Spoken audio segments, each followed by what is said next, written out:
मैं दीपक।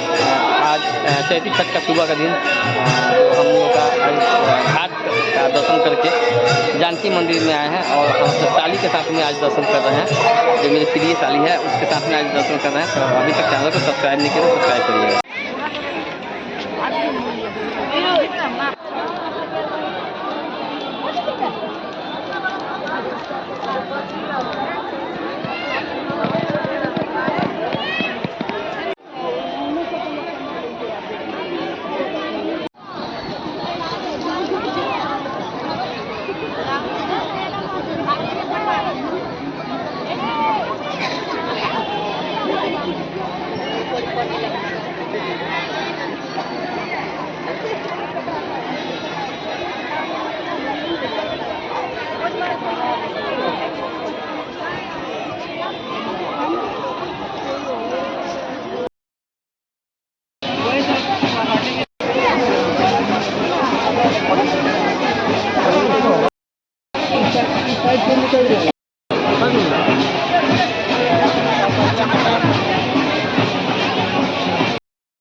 पानी डाल नहीं है